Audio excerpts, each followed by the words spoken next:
Welcome back to another reptile room vlog video, and I've got some exciting news and some not so exciting news to share with you in today's video. But first up, as you can see here, I got my beautiful pine snake here with me, one of my favorites in the collection. I mean, look at those colors. He is looking really good. He just recently shed, so his colors are popping. Look at that. So the good news is we did finally find a house. We put in an offer and it's been accepted, so things are going forward with that. However, the bad news is I'm a little bit concerned about the move and about all the animals that I do have, and I'm really concerned with keeping up with the care and upkeep with the animals, make sure everything's going good. The other house does have a room for me to have my reptiles, maybe not as many as I currently have. I mean, I'm gonna be right up front. The Savannah Monitor is one of those animals that I am not going to be able to keep. There just won't be the room for him when he gets to his adult size. And an adult size, a minimal size cage should be, you know, the 8 feet long, 4 feet deep, 4 feet high. It's basically a sheet of plywood for those of you, who are familiar. There just isn't going to be that kind of room. I was really hoping that we could find a house that would allow me to keep him and some other animals that I really would like to have had. I was definitely interested in some things like tegus and some mid-size lizards, but it just doesn't look like that's going to be the case. And the other thing is I'm concerned about with the room. Obviously isn't going to be exactly ready to just put reptiles in. I mean, that may be a crazy ideal to think that I was going to get a room that was pretty easily done. There's going to be some slight changes that are going to have to be done to this room. My concern is the animals are kind of going to be sitting in like limbo, I guess would be the right word, until I can really get them in and get things finalized. So I've been doing a lot of thinking. This is just not something I just suddenly decided to do, but I think I'm going to rehome some of the animals that I do have, and that way I can consolidate, keep animals like this fella here that I really want to keep. Mostly I'm going to look at rehoming the baby stuff that I picked up in the last year that I don't really have near as much an emotional investment into those animals. That may sound bad, but I'm just being honest. A baby that I've only had for a year, while I certainly do enjoy it and would like to keep it, but an animal such as my albino ball python, who I've had for 12 years, you can kind of see why that one would be an even harder one to part with. So I think what's going to happen is I'm going to find some of these animals new homes, and I'll work on getting the next reptile room built out, and then we'll go from there. We'll see once things have settled with the animals that I'm keeping, and we'll evaluate the situation from there. One thing that that's really got me thinking, and in this last year and a half of house searching, I've really been thinking the idea over of how I really want my reptile room. Now, the way the room is here in this house today is really not where I want it to be. So I kind of feel like I get a little bit of a fresh start, a new canvas, if you will, in the next house to really make it the room that I want.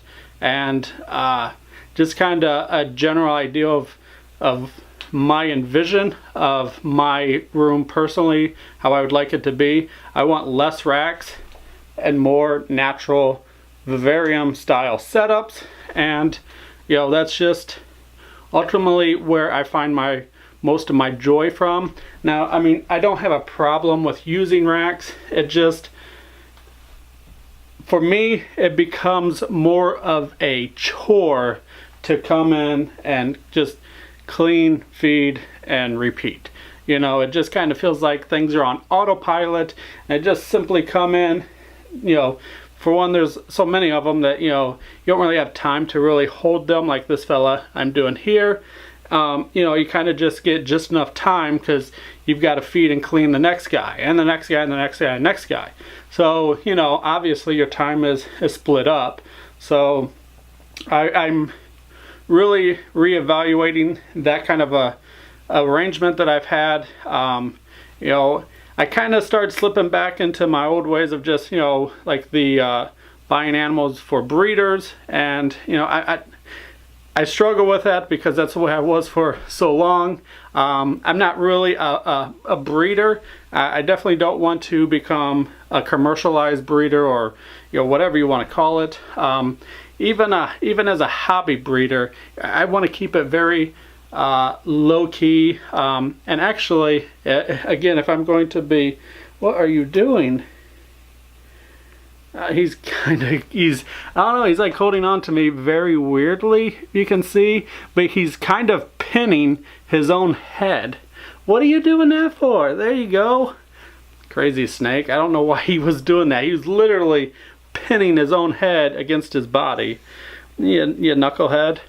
But anyways, again, what I was getting to is, if I'm going to be completely honest, I'm actually glad that a lot of the snakes did not successfully breed this year, even though I was going for it. I really thought I was ready for it, thought I really wanted to do that, but you know, now that we were progressed a little further into this house buying adventure, it just, stuff really started to pile up, and it's just like, man, if I hatch out another, you know, 20-30 babies, I mean, that's just that many more cages I've got to clean and feed, that many more animals I have to water and take, you know, check on regularly.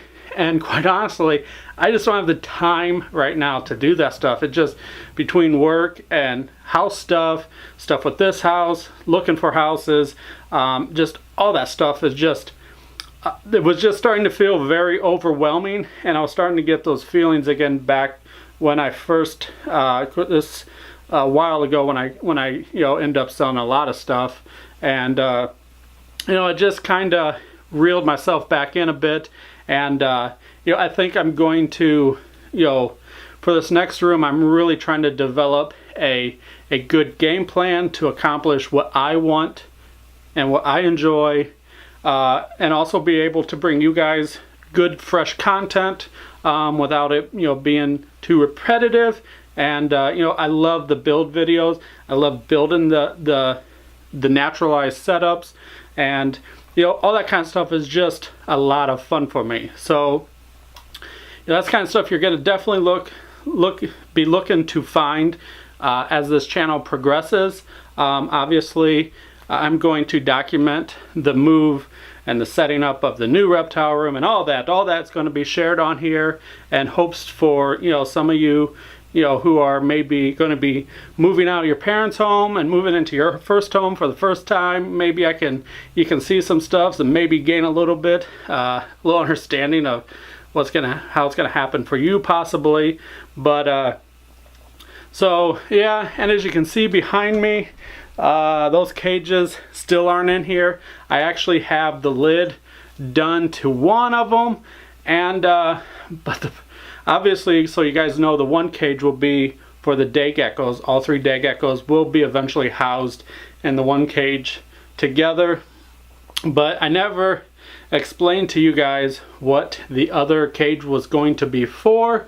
And I'm going to get to that here in a little bit, because I'm going to have to give somebody a huge apology, and you know, I'll explain that here in a bit.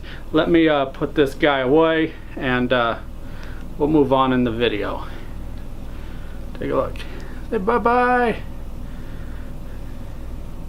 Just love his color. He's good size too. Not too big to be, you know, I don't know if you guys can hear him constantly hissing at me, but he is. But that's just what he does.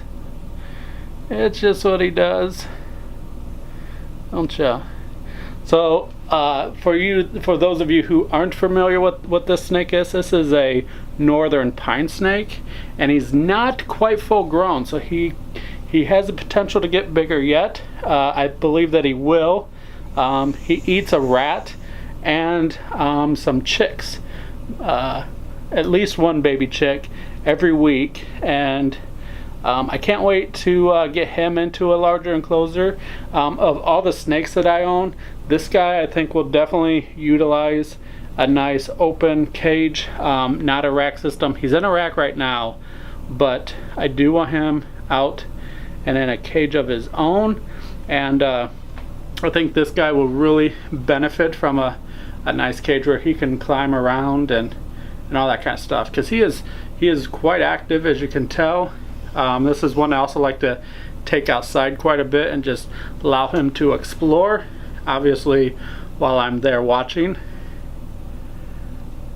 But yeah, so that's the northern pine snake. He is definitely one of the favorites when we go to the educational shows. The kids definitely enjoy him. So we'll put him back, and I'll be right back. Shut up and sit down.